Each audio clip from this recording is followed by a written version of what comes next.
My name is Wilson. This is Nando, Michael, whichever one. Um, what are we going to talk about today, Michael? That's the real question. What would you like to talk about? Good question. There's a lot of interesting things we could talk about, especially with the state of the world today. One of those things that we could definitely talk about that I'd like to talk about, we were having a discussion beforehand. Mhm. Let's discuss the intricacies of modern day depression. Okay. I don't. Do you want to start off with like the Socratic method where it's like I'll start my point of view of for this and against this, but I don't think anyone's really for depression. I honestly, I think that depression is a thing where it's different for everyone. Hmm. Depression is going to hit different people in different ways. It's going to affect people in different ways. Some people can go live a full life depressed throughout their whole life and still be fine. Other people end it early. And it's sad to say that and it's sad to think that, but you can never truly put yourself into the position of someone who is depressed. Even if you both suffer from depression, their depression is going bound to be different from yours. So you really have to look at it a little different for everyone. Because me personally, my depression, when I'm depressed, I kind of shut down. I don't really want to do anything. I get out of the mood to do stuff. I just don't have the energy. I don't have the focus required to actually do those things, even if they are things that I like to do. Like, and it's hard to get it back. It's Hmm. really hard to get yourself out of a stupor Right. until you really wake up and either things improve for you somehow, which that's going to be rare because you're a I, lot of I the think time that's when the you're problem, depressed, right? you When don't when want to do you when anything. you get stuck with depression, or when you're stuck in like this cycle where you just don't want to do things and you're waiting for something else to happen. A lot of times things happen because something initiates it, right? Going back to like Newton's laws, right? Nothing can really be created or destroyed, so nothing really starts unless someone gives the initial push. So I think a lot of the problem with depression is like you'll go and you'll talk to people and they'll probably be like, "Oh man, that sucks." But it's like it's your depression, you have to do something about it. I think a lot of people don't know how to handle that. Like if you go to a Yeah, doctor, they'll probably be like, "Oh, okay, take this medication." And take this medicine. that's the worst thing that I've never really understood. Why would you rely on something else that is like you don't even fully understand to help yourself? Like here's the thing, right? I don't understand why, like, if it's like penicillin or stuff like that where it's needed for your survival, I understand, but humans currently do not understand the brain to the point where they could start fucking around with it. Like we don't understand ourselves and the reasons we do the things that we do to the point where we can just give ourselves drugs and be like, yeah, this is fine. Like it's so much depression and like antidepressants and like anxiety medication.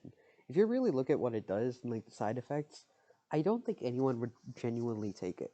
Like, sure, it'll make you feel better, but I think I, It'll also do 50 other things that make you feel 10 times worse about certain aspects of yourself.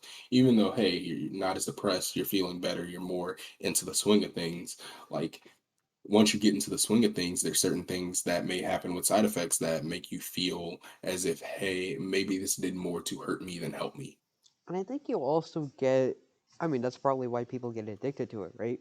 Because even if like the slightest inconvenience happens and they take antidepressants, then they immediately feel better, and it ties into the whole thing where it's like if you really want to get rid of depression, the only true way to do it is really To do sit it on down. your own. No. Like, really sit down, think about why you're feeling this way, what in your life is affecting you, how are your actions affecting, whatever it is that's causing you to feel depressed, right? You really have to go through the root causes of everything.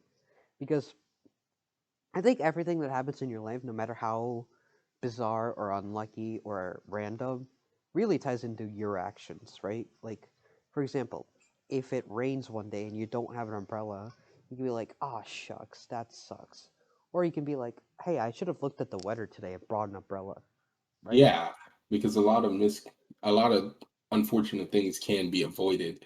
It's just a lot of people don't take care to actually avoid them. And I'm not going to say that for everything because there's a lot of things that people can't control. A lot of True. things that's completely out of your control that make you feel powerless in a situation. But some simple inconveniences that may spark a bout of depression, they can simply be avoided. There's that, and also it's all about how you react to things, right? Like very recently, and I'll go into personal detail. My Hmm. grandpa, as you know, got diagnosed with throat cancer, and it's like, and my mom had to fly out because he's in India and she needs to take care of him, so she had to fly out. So it's just me and my dad for like the next couple of weeks, and in many ways, that's bad news to hear. I think, genuinely speaking, nobody wants to hear that, but on one hand or another, it's like you can either feel down on yourself or you can realize, hey, this happens to a lot of people. It's something that you can't control. Your mom needs you because, again, this is her dad, and he supported her throughout his life, and she got to America because of him. So she needs your help. So even though you're not feeling in the best frame of mind, you still have to like put on sort of an act Uh, so that Act. exactly right. And I think when it comes to depression, when you're faced with like a bad situation, I think everyone can really think about it and realize that for the most part, a lot of things that happen to you is not rock bottom. Like, sure, Yeah, okay, you fail a test, okay, fine. It's not like you're gonna die tomorrow because of that test. Oh, okay. Is someone bullying you? Fine, yes, understandable. People are really bad. There's a lot of bad people in the world, but it's not like you can't go and talk to someone about this. There's there's literally hotlines where you just call and you talk to people just to like get through your issues. Just I think a lot of people when they're depressed they're unable to talk to people, they're unable to talk to their parents, their friends, siblings. And it's just yeah, like there are so many resources that people rarely use. yeah. And And the thing about that especially is you got to take into consideration who do you have to talk to hmm, and true. what are you talking about? Because certain things, male or female, are just embarrassing to talk about. Like if you say you're depressed because hey, you lost your job, Hmm, that's embarrassing. To a lot of people, that is a very embarrassing thing to talk about. That's a hard thing to actually tell people. That's a hard thing to actually, go through because you got no job, you're not working, you're right. draining your savings, you're spiraling a bit, especially if you can't get a job with immediacy because Hmm, good, well-paying jobs are hard to come by. So if you lose a job, or let's say you get laid off, or stuff like that happens, who are you gonna go to talk to about that? Do you want to talk to your parents about it? A lot of people don't because they feel like they're letting them down. hmm, Do you talk to your friends about it? No, because then maybe you think that hey, maybe you're just being a buzzkill. Everyone's vibing, you're being a buzzkill, or you're bringing them down with you. A lot of people find it hard to find people who they can consistently talk to about these kind of things. And not too many people want to talk to a stranger. Like, and this is gonna sound a little spicy, but hmm, hey, this is most prevalent among men right. because the man, through most traditional, cultures and It's ways not of even life, men traditional. are I think raised it's to be a just a lot way more of life stoic. that you just have to shoulder a lot more. Yeah, men, we have to deal with a lot more because I don't know about you, but growing up, I was constantly reminded of the fact that hey, you're a boy. You should get over it. Hmm. I You think you need to get better. You need to stand up and do what you need to do to succeed. You don't have time to be depressed. You don't here's have time to here's be the sad. spicy take that I have on that. I think that's actually good advice, and let me explain why. It is. The thing is, a lot of people are like, really? Just because you're feeling a certain way, people just expect you to get over it? Yes. Because here's the thing, your problems are your own problems, and for the most part, I don't think you should rely on someone else to fix your own problems. Exactly. At one point in life, like, okay, if you're a kid, if you're a minor, that makes sense. But like once you reach a certain point in your life, I think you're an adult. You certain things happen to you, life hits, and you just have to deal with it. Like, that's why I've never really understood therapy. Like, I get why it's necessary and I get why people go for it, but it's also like the best therapy in my eyes is literally just talking to someone, get your feelings out, then figure out what you're going from there, right? And for that, you really don't need to go to someone and pay them to listen to you. Like Yeah. if you have a good support network of people that you can talk to, you don't necessarily need to go to therapy for that. I think therapy only works if you don't have people to talk to. Because if you can talk to someone and they're willing to listen, then there's like even if they give you the worst advice, you'll still feel better because you got something off your chest. I think a lot of people, a lot of depression is self-inflicted because people never really talk to people, and so they keep it all within themselves. And then they think, oh, if I go and I tell someone about this, then they're gonna laugh at me or they're not gonna understand. And so just instinctively they try to like wrap themselves in like a cocoon of silence. Yeah. I And can see what you mean there. I think it's just really like a negative feedback loop where it's just like you do this, therefore this happens, and you keep doing the same thing over and over again until it snowballs into the point where you really can't break out of it. And that's when you need someone else to come in and step in. But like if you could realize that you're going down that spiral and you could stop it yourself, then you really don't have anything to worry about. I think the problem Yeah. is people don't understand that. They don't see the warning signs like, oh They shit, don't understand their own emotions with it because a lot of people get diagnosed with depression. bro. A lot of people don't actually take the time to reflect on themselves and realize that, hey, I haven't been myself. What's going on? Why am I like this right now? One of the things that I've never really understood is why at a young age, like again, I think doctors know a great deal of the human body. I don't think they know nothing compared to like 50 years ago. But if you think about it, 50 years ago, people would look at someone and not know what CPR is, and they would do like the most barbaric methods. 50 years from now, when we not even fully, but when we better understand ourselves, I think we're going to look back at all the antidepressants and like all the disorders that we've given ourselves and be like, what the fuck are you guys talking about? That shit does not exist.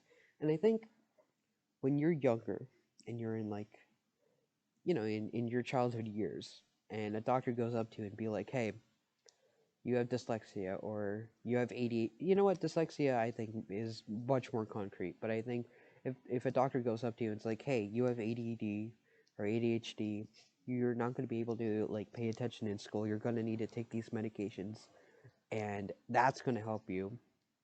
I think that sort of limits the child itself because the child's going to be like, oh man, I'm failing this class because of this disorder, and then they just shift blame, right? And so a Yeah. lot of things in life, when things are going bad, they'll just blame it on something else, and that sets up like no accountability. And when you take no accountability, you're not really in control of your own life, and so you're not in control of your actions. If you're not in control of your actions, and you're not in control of things that happen to you as a result of your actions, right? So I think I'm not I'm not discrediting that people when they're younger, maybe some people are just hyper. I was a kid like that.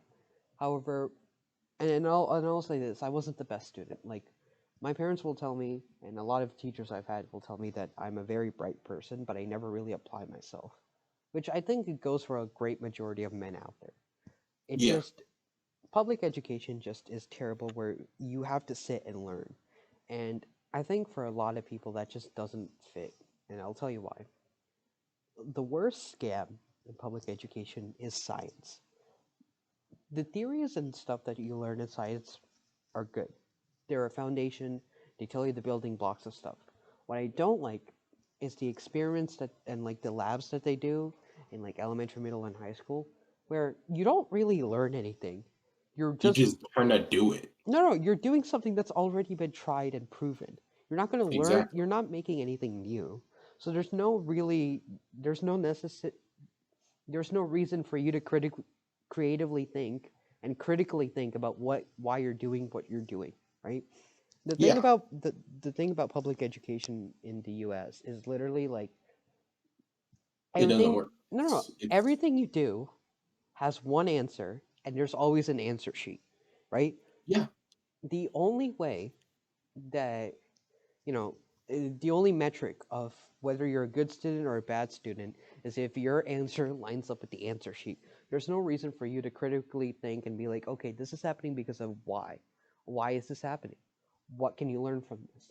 And the thing is, I believe this is intentional because school teaches you and academics, greater academia, like college and everything, it mhm, teaches you to think, but not think critically. So you can do, basic understandings. You know everything to a certain degree, so that when you go into the workforce, you can do your job, whatever that job may be. However, you yeah, don't know enough, or you're not taught enough to take risks or to do something new to disrupt whatever is currently existing. Because you don't, here's the thing, think about the way that school is structured and the way that everything is set up. You take a loan to get an education, to get a job, to pay back that loan. But that loan is not like physical money. You can't really spend that money. It's essentially like credit. It's store credit, essentially, for you to go yeah. study more. You can't take that money and like start a business or do something else like pay off your parents' mortgage or something. No, it's essentially store credit to stay in the store to buy more things, essentially. And it's a broken system. And I'll be completely honest, I don't have any answers. Perhaps when I get older, perhaps when I get smarter and I read more and understand the way the world works, because I'm fairly young, maybe I'll have an answer. Right now, all I'm saying is I look at the world and I see certain things, and I'm just telling people what I observe. And I think a lot of other people feel the same way, right? Like, school is great. You need school. There's no reason to say that you don't need it. It's the problem is the way that learning is happening right now, that's kind of a detriment to society. And we'll see, I think we'll be seeing the effects of that because you spend what, like 8 to 10 hours in school? Like, I think that's normal for where I live. What about you? About 8, 9 hours, What not taking exactly? into account Mhm. like actual like extracurriculars. Right. If you spend like 8 to 9, 8 to 10, like that range of hours in any given place, I don't think you're fully learning for those amount of hours. Like, if you really think about it, for the most part, you're going to like critically learn maybe like 3 hours total max. The rest of it is just noise, and maybe you'll like Desk passive. work, busy work. Right, right. You'll passively learn some of it, but like if you think about like all the homework, like a lot of the classes is just here's an assignment, get this done by this deadline. Like that's I understand why that's necessary, but also like if you go to a job, there's also deadlines and there's also work. However, if you really think about it, most jobs don't require you to put 100% of your effort to do 100% of the job. Like, really think about that. I'll use retail experience for this, right? I used to work. I'll be honest. I used to work at Harris Teeter at a deli, right? Long time ago. It was pretty simple. A customer comes up, you slice meat, like lunch meat or cheese, whatever. However, and on a daily basis, I would work like 6 to 8 hours. For that 6 to 8 hours, I would say like a good 75 to an 80% of that is actually doing, like the actual work. The other stuff is like cleaning, rearranging stuff to make it look presentable. Like a lot of the work that you do, like in real life, you don't Mhm. like if you work for like a certain number of hours, you don't actually work for those hours. Like, what about at your job, Michael, or your previous job? How many hours do you genuinely think you worked out of the hourly shifts that you had? Full time on most days, but a lot of days it just wouldn't have any calls. I'd just be kind of chilling for 20 minutes at a time, no work. So on average, I'd say I probably worked maybe about I'll I'll lowball it and say maybe about 5.5 hours total And out here's of the thing. my 9 hour shift. Here's the thing. I think going back to everything, I think this is why depression occurs.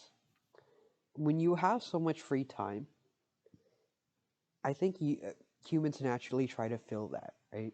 People don't like being bored. And so they normally try to fill that, and they'll, for the most part, they'll try and satisfy, whatever. People always want to feel good. Nobody genuinely wants to feel bad. So they'll probably try and, I don't know, talk to someone because we're social creatures, or, go on their phones because that's a drug nowadays. Generally speaking, being on your phone is a drug. Being on the internet is a drug, and that's a whole other topic. But I think it really all goes back into depression because considering that you're spending like 60 to like 75% of the time that you're working actually working, and the rest of the time you're not really doing anything of value, all of that wasted time kind of eats away at your energy, right? Because I really prescribe to this theory where like people can only do so much in one day. In every 24-hour cycle, people only have the energy to do so much. And so if you work for 60% of an 8-hour shift, and you have like what, 4 hours, right? Hopefully my math Yeah, hopefully my math on that is correct. If you spend the other 4 hours just faffing about, it's talking with your coworkers, um, on your phone, whatever, you're that again, you're going through that energy, just the same energy that you have for the entire day, but you're going at it at a faster burst, right? Because you're spending more time doing things you want to do. And when you do things you want to do, I think your body genuinely makes you put more effort into it. So I think that's why when you're, playing video games versus if you're working, there's no motivation to work, so your body genuinely doesn't want to give 100%. But if you're gaming or doing something else that you like, you'll put 100%, and so that feels a little bit more rewarding but also tiring at the same time. If that makes sense. So by the time your work is done and you've only done 60% of your work, you're feeling 100% of exhaustion, right? And so you go home and then you realize I haven't gotten anything that, or not anything, but I haven't gotten what I wanted to do today done. And so that genuinely feeds into that sense of incompetence, and then incompetence then puts into that cycle of, I'm not doing bad, I'm not doing well, I'm not being a good person, I'm not a good worker, or I'm not a good person, or my life is bad because I can't get things done, right?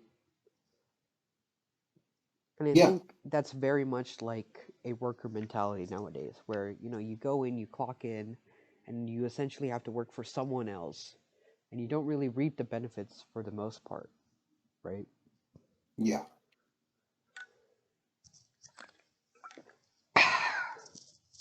I think if I could offer any solution to this, and I don't think I'm at a point where I can say that this will definitively work, but I think people really need to sit down, think about their lives, and be like, this is where I am, where do I want to be? And they really need to break down it step by step. How can I change my life to where I want to be? What do I do that's making me feel not like my best self? Okay. Basic thing. Let's say that you're 21 years old, fresh out of college, whatever, and you're working a job. Give me a random occupation, Michael, just like a random job. Let's say shit. Let's say you're a garbage man. Okay, fair enough. We'll say like 8 to 10 hours, right? So you wake up. Garbage people, I generally wake up a little bit earlier, so we'll say you wake up at 5, and you go into work at 6. We'll give you an hour to like do, waking up, eating breakfast, showering, whatever. You go in at 6. you've got like an 8 to 10 hour shift.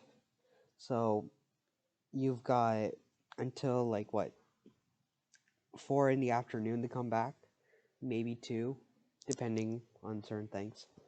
By the time you come back, I think because of the physical labor involved, and also the fact that it's just a genuinely like a not a fulfilling job for most people, I think you're also not going to be happy about where you are in life. For the majority of people, I think some people will probably be like, "This is my lot in life," and they have like other hobbies that make them satisfied. If you come back and you really think about it, if you come back at 4, if you come back at 2 after an 8 to 10 hour shift when you start at 6, and you go to sleep and you wake up at 5, we'll give you 8 hours of sleep. So that'll be what, 5? You go to sleep at what time? 9. 9 to 5 is 8 hours. So you have until 4 to 9. That's 5 hours of genuine free time, right? We'll give you like an hour to like come home, relax, whatever. That's still 4 hours. Within that 4 hours, there's a lot you can do to spend your time. You can spend all of that time, playing video games, rewarding yourself for doing the bare minimum, Yeah. or you could also just put more effort, put more work into something else. I think a lot of people don't understand how easy it is to get out of like a bad situation. And I think the reason is people put a lot of expectations and put a lot of mental barriers. For example, I have no misgivings about things that you and I are doing right now. I know it's very difficult that we'll find any success, right? However, just because it's unlikely does not mean it's impossible, right? Like I was talking to Craig about this, and like I tell him like we VC, we chat for like a good majority of the week, 5 out of 7 days, and we talk for like hour to three, 1 to 3 hours. If we recorded that and we put it on YouTube, Rumble, Twitch, whatever, I'm pretty sure someone would listen to it. Probably not a lot of people, but someone will listen. And if we do it consistently, that's when you'll get a lot of people to listen. And he's like, yeah, but you know, finding any progress in that is very difficult. 1 in 1,000 people really make it. And it's like, yeah, true, but that shouldn't But also limit you from trying. that doesn't mean you shouldn't take an opportunity to at least give it a shot. And this is And the thing. hey, People you are have to stay very consistent. afraid of trying. I think that's another thing. When you're depressed, when you're feeling unwell, you're so afraid of trying anything new because you're like, "Oh, it's just not going to work and I'm going to feel even worse." You don't know until you try. Like if you don't give yourself the opportunity to do something, then you can't expect the outcome to be any different than failure. Because without trying, it's always failure. If you try, there is a chance of success. What are your thoughts, Michael? I feel like people should really try to step outside their comfort zone a lot more. Try things that, hey, even though it may not be successful, you should still give it a shot just because at the end of the day, you can still succeed in it. Like And a even lot if of you people don't, look at the you odds learn and more if you fail because then you know what not to do next time. yeah, a lot of people look at it and they don't they start and then they do it for a little bit and then they quit because they're like, hey, this isn't yielding me any results. But yeah, it's not. It's not gonna just gratify you. It's something that's gonna take a long time to build. It's gonna take I a long think you stumbled about I think you make them stumbled successful. upon something very important there. When people Hmm. don't get results, they immediately feel they immediately feel like they have to give up. And I think this is very true. I'm not sure what the statistic is. Maybe we'll look it up later. But I think I'll be very general about this. I think the great majority of people who are not physically fit, maybe slightly overweight, maybe fully overweight, and when they start to like try and exercise and get into shape, I think there's an expectation that hey, if I keep this up for like a week, a month, I'll see results. I'll feel better. It's like Well, maybe yeah, maybe it's you might. possible, but also like chances are it's not going to be anything tangible. You're not going to see the weight coming off in a week. You're not going to see, oh, your butt's going to get super toned by doing squats every day for a month. It takes more time than that. It's going to take a lot more commitment. Not And a even lot of more people are time. afraid to Like make that I commitment. agree that time is a factor, but also like if you're doing something for the sake of doing something, I don't think it's genuinely going to be as rewarding or as fruitful as if you do You're something doing because you something. want to, right? Yeah, Like I'll be honest with you, right? I've been to the doctor. I'm technically overweight, and for the longest time, like I don't I don't physically I'm not physically unable to do things that I normally would be able to do because of the way I am. So my body is just naturally a little bit bulkier. That's just genetics. However, if I just keep saying that and I keep being like, "Oh, I don't need to exercise. It's just part of who I am." You know, some people are just built different. They are born different. It's just genetics. Then you're not even giving yourself the opportunity to try and become better. And here's the thing. Sure, things are not difficult, but like if it's still normal, do you want to stick with that? Why not make things easier for yourself? Like exactly. the worst that's going to come out of more exercises, sure, you're going to feel a little bit exhausted. Sure, it's not like while you're exercising, you're not going to feel good about it. I think for the great majority of people when they exercise, it's never good, right? Like they don't feel Feel happy. good during the exercise. You feel great after the exercise. Once you Right. start seeing the results, once you start, and that's one thing that I like to talk about. Mhm. Going to the gym a lot recently. Yep. I don't feel great going into the gym. I feel motivated. I don't feel particularly great during my workouts, but I don't stop because that motivation keeps me going. And that's what a lot of people lack. They lack motivation to do certain things. Because in this day and age where a lot of acceptance movements and stuff are going on, a lot of people are like, oh, you have to accept my body type and stuff like that. And this is going to be very controversial. I don't mind if you choose to be that way. That has nothing to do with me. The question is, do you mind the things that may come with it? Do you want better for yourself? Do you want better for those around you? I know for a fact that by the time that I'm 40 with kids, I want to be an active parent. I don't want to be 350 pounds, too big to go around, too big to run around with my kids, take them to Disney, walk the whole way. I think. It's Mhm. it's something that you have to want for yourself. It's something you have to want for your future. It's something you have to take into consideration and say, hey, being big is whatever. It's fine. I can accept myself as being a bigger person. But will it jeopardize the things that I also may want in the future? And here's another thing about that. I will admit that it's very difficult for a lot of people to keep up with a schedule, right? Be disciplined enough because I don't think for a lot of people, the great majority of people, whatever, they don't have they've never been truly trained and they don't have self-discipline. I think that's another thing. If you look at people who are depressed, who are unwell, they don't have very good mental fortitude, right? Like they will do things because they want to do things. They won't do things that they have to do. Like for example, going to the gym for a lot of people, especially me, a lot of things that I talk about and I will talk about. I talk because I've been in that situation before and I want to help people get out of it essentially. I have until very recently I have always hated working out. Like when I was a kid, my dad was super into like basketball and stuff and so I would play little league and whatever. And it was just never my thing. Like my dad asked me when I was younger what I wanted to play and I said basketball and so he got me into it and he was very supportive but even more so I guess he liked the sport more than I wanted to play, I suppose. And so I always viewed it as more of a commitment rather than the opportunity to have fun.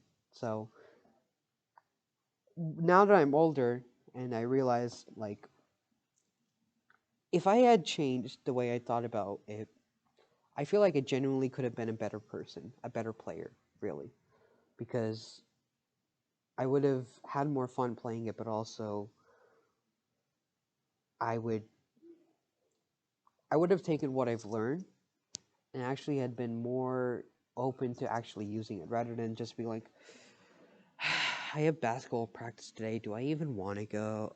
My shoes are hurting. Like all of these like small little things that are just negative, and it eventually builds up to like a whole feeling of general negativity towards something, and so that just shuts you off from doing that thing completely. And I think it's if you're older and you're trying to get into shape or you're trying to do something, if you constantly like nag yourself into being like, this is pain, this hurts, I don't want to do this, I want to do something else. If you constantly do that to yourself, I think no matter how well you do it, how often you do it, you're never going to be able to get to where you want to be. I think the whole discussion about today that we've had is all about the human mind, and I think it's a great tool, but it's also your greatest weakness, right? If you go to a place, if you go into a room and it's dark and you're afraid of the dark, whatever else is in that room is not going to be as scary as what you imagine it to be, right? Or if you go into a room and you're like, oh wow, it's dark, but also like what else is in that room and you start searching around for it, I think it really comes down to perspective and what you think, right? Depression is real. I'm not going to say that it isn't, but I think for the great majority of people, they make it out greater than it's supposed to be. Like, yes, you're not feeling well. There are things in your life that you can't control, but if you take steps to sort of prevent it, if you take steps and start working on yourself, going out, being more physically fit, doing things that you like, and more so doing things that you don't like, but you do it consistently to the point where you eventually will get into the habit of, okay, this is just a routine now, and you just go on and you do it. I think you really have to push yourself to do things you don't want to do. Like for example, a lot of people when they're at work and their employer asks, "Hey, do you want to stay an extra few hours?" That's more Yeah, money, but you don't want to do it because you're done with the day. You want to go home. But here's the thing: those extra 2 hours, if you just like shut off your brain and you just do your work, you get more money for the time that you would have spent at home not making money, right? I think people just need to get used to like you can't always do things you want to do in life. And yep, the more you realize that, the more you understand if I do things I don't want to do or if I do things that I hate doing but are good for me because I want to make that distinction. Don't do things that are harmful to you. Do things that are good for you but you hate doing. Working out, eating better, going out, like a lot of people just want to stay in their little houses nowadays because of COVID and everything. They've gotten used to it. They've gotten used to everything just being handed to them, or just not putting in as much effort as they used to. I think yeah, you really can't be in a better situation or in a good situation without putting any effort into it. Like, you're not going to just magically live a life of happiness. It's, you only reap what you sow, and I think if you put the effort in, you're definitely going to be much better off. yeah. Putting effort, put more effort into anything, and you're gonna get more out of it. Like that's with pretty much anything in life. You're gonna get more out of it the more you put in.